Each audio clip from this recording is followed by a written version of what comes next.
out. So I want to, and I think that for me, the most important thing is what I'm seeing. I'm honored. I'm honored because I'm looking at men, I'm looking at young people sitting in the audience watching us. I'm looking, I had an opportunity to meet the young lady here that she's taking her little son out. Your dad, right? Yes, sir. Okay, and watching you with your children. And Mr. Forbes here telling us about he's about to be a father. And listening to grandma here bragging, she's been in my ear talking about grandson. The entire time she's been here. You know, and then hearing about him having younger brother that's looking at him. And we got children all over the place. And so you guys are not just saying it, you're doing it. Honor our father. So here's what I'm going to tell you a little bit about what I've done. Last year I published a book. It's called Admired Man Why? The Making of an Admired Man. And this is what I really like to talk about. And generally when I talk about this, I always like to let you know who I am first. You know, I do workshops and I talk with young men and women all of the time. In fact, the creation of this book, I'll tell you a little bit about the writing of this book. But I talk. Y'all already know that, right? And so, but I always start off letting you know a little bit about me. So I can't tell you the whole thing, but I'll tell you a little bit. The inspiration, they always ask me, what inspired you to write this? The inspiration came when I was 14 years old. I grew up without a father. And I didn't discover I didn't have a father until I was 14. I went to junior high school, it's father-son night.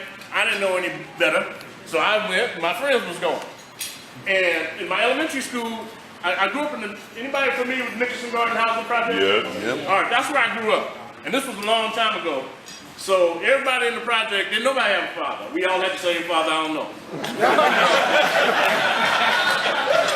I'm afraid for them to do DNA tests back for me. Because I didn't find out till later, wait a minute, those was our fathers? You know? So where I grew up, didn't nobody have a father. So I didn't know no different. Then when I went over to Markham, it was, at that time, it was drawn from a little different community. And so they said father-son night, you know, junior high school was the time, you know, we got to take showers and stuff and do things we didn't do before. We had gym teachers and so forth, and they said, we're going to have father-son night. So, all right, I'm going to come up there with my friends. We're going to play. And nobody's going to try to make us read. You know, we're going to play. So I get up there, and lo and behold, I went back up to the school wearing the same clothes I went home in. I didn't tell my mama about it because they didn't say mama-son night. They said father-son night. So I went on back up there, and lo and behold, I found out my friends was there. Their fathers was looking like you guys, in suits. My friends was acting like they had good sense. The coaches and the teachers were saying things to their father, and they were looking at video of Sugar Ray Robinson and all that kind of stuff, and everybody looked decent. I was devastated. I was torn apart because I said, something's wrong here. What am I doing here? I don't belong here. And so on my way back home, I made some promises. I said, you know what? They had a lot of fun. I'm going to have father-son night. I'm going to have father-son night. As long as I live, I'm going to have father-son night. I'm not going to be the father. I'm going to have father-son night, father-daughter night, father-something night. And I'm going to be father. And so I managed to fulfill that. I had my two children and raised them, stayed together, and did all the things. I'm going to tell you, I was I worked at my kids' school. I was there, I was a keynote speaker at my son's elementary school graduation. And then I worked at the junior high school and the high school that they went to as a director of technology. That's how much father I was. I wasn't letting them go. Every basketball, everything they did, I was there. My son went off, graduated from high school, went off to USC, major in engineering. 2 minutes? Oh, okay. I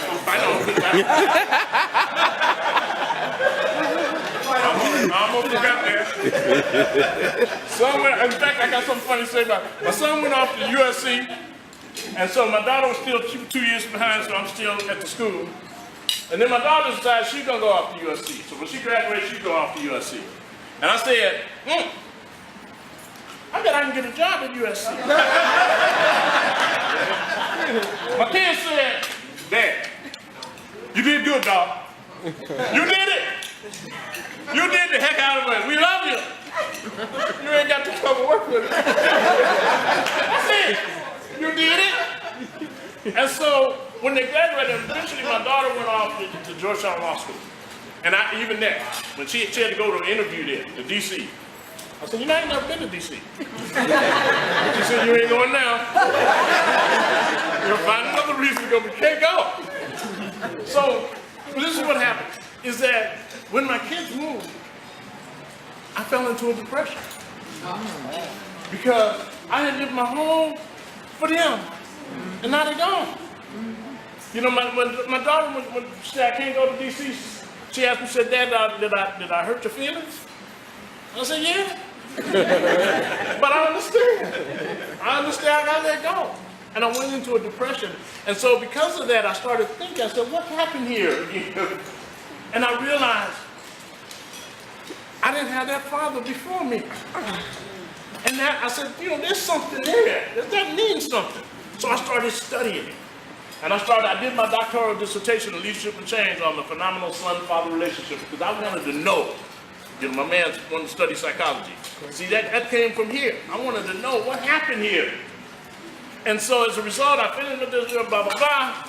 And I decided from my studies, okay, there's another level. There's another level. There's fathers, but there's men. We are men before we become good fathers. And so that's why I wrote, Admire Man. And so I'm going to tell you a little bit about that, and I know my time is up. What I did is, I went around, I asked about, through surveys and interviews, I'm sorry, I'm moving around, I'm trying to film. I interviewed people, surveys and interviews, because I traveled the country a lot. Everywhere I went, I interviewed people and I asked them 3 questions. Name a man you admire. A man in your life.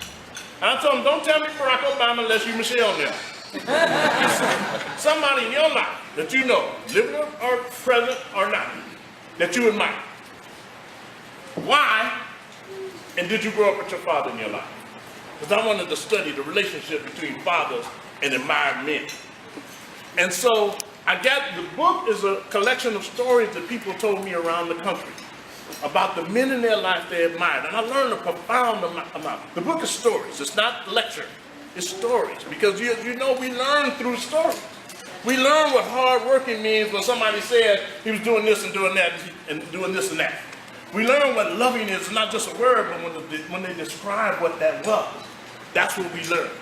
And so I want to challenge you guys, and I see a room full of admired men here. This is what I like about this. I lecture and do workshops with some men that need to learn. With young men, I go back to my community. I spend a lot of time over in Nixon Garden and in the Watts area, working with young men and women to teach them the skills. It's not just the quality characteristics of behaviors, but the book is broken down into what I call the quality characteristics of behavior of admired men based on all of these interviews. And so I work with them on skills, but I want to tell you, and this is what's so inspiring for me today, is I'm looking for a room full of admired men. Fathers, brothers, we were talking about you, about the inspiration that you have on, because you're not a father yet, but you have inspiration on those that are younger than you. And some of you others that are younger. And some of you brought your mother. I'm inspired by that, because you know that your relationship, you're more than fathers. Your brothers, your uncles, your sons, your cousins, your nephews, your neighbors, your co-workers. And so I want to tell you this. This is something that I do. Even though I'm finished the book, I'm writing another one. But I do this in the community. Everywhere I go. I will sometimes see a bunch of young men that look like they need some attention. And you guys know, some of these gangbangers and stuff like that, all it is they want attention. That's all. They're not crazy. That's it. I know they're not crazy. I grew up in that community. Crazy people don't gather together in gangs. Crazy people stand over there by themselves. You know what I'm saying? They ain't in a gang. You ain't in a gang of crazy people. You know? So they're not crazy. They need attention. So every once in a while, and I'll tell you a quick story. Every once in a while, and I want you guys to do this. You walk up to one of them and say, are you an admired man? Let me tell you, I was over in Watts, and I was at the Denny's over there in Watts, and I was sitting there eating, and there was a group of them came in, and they went over to one of the big booths, a group of about 5 or 6 boys. They was all right, but you know how they came in. They came in, and they had one young lady with them, and they were sitting there, and they were talking, getting a little loud. So I decided, oh, yeah, this is going to be fun. So I walk over to him, and I want you guys to do this. I want you to do this. You'd be surprised. I walked over, I picked one of them and said, hey, young blood, I got a question to ask you. Are you an admired man? And I guarantee you, when you do that, every single time I've done that, I get the same response. I say, are you an admired man? They say, what? Because I know they wonder, what's wrong with this dude? What kind of question is that to ask somebody? Particularly when I'm buff and I'm tough. And so I do it again. I got a routine. I say, are you an admired man? Every single time I do that, the second time I ask them, they say, huh? So then I change it up. I say, does anybody admire you? Now you can imagine the thinking that's going on by this time. Because they know what admire means and they're trying to figure out, well, how do I respond to this? I write in the book, there's a neurological connection between emotions like admiration is connected with the elements in your brain that self-reflect. And so that's going on even if they don't know it. They're starting to think about themselves. So I said, does anybody admire you? By this time, the young man kind of got himself together a little bit. And he says, yeah. And then I hit him with that second question. That's the powerful one. Why? And he started thinking, and now he's thinking about what are the characteristics that people admire. He never thought about this about himself before. And he started saying it.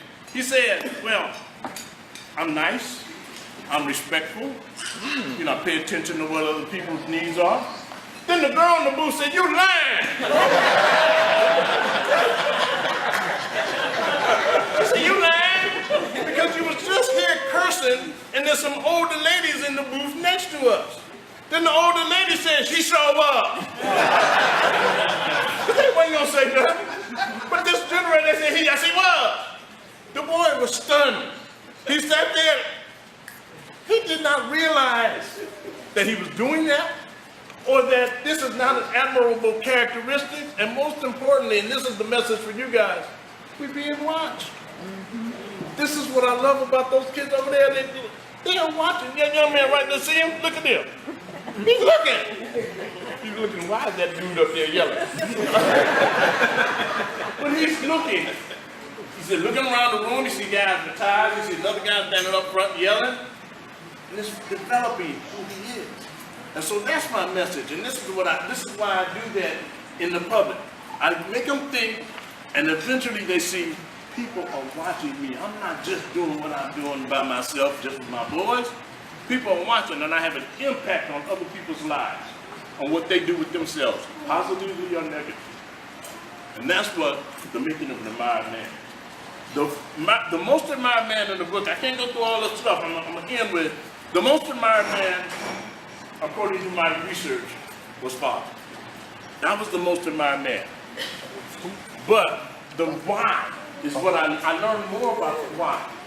And it was not being fatherly. Being fatherly was the fifth reason why. The number one reason why people admired men was family. How they are with their family. Even though father was number one, that wasn't the reason. Fatherly was five. How they are with their family. Brother, how they are with their family. Grandfather, how they are with their family. Husband. Actually, husband, when I broke out the information on just husband, why they were admired, and it was father. Women really admired their husband when they were good fathers. That's right. But beyond that, just women and their husbands, family was number one. How you are with your family. And of course, there's not thin lines. There's thin lines here. There's not thick lines.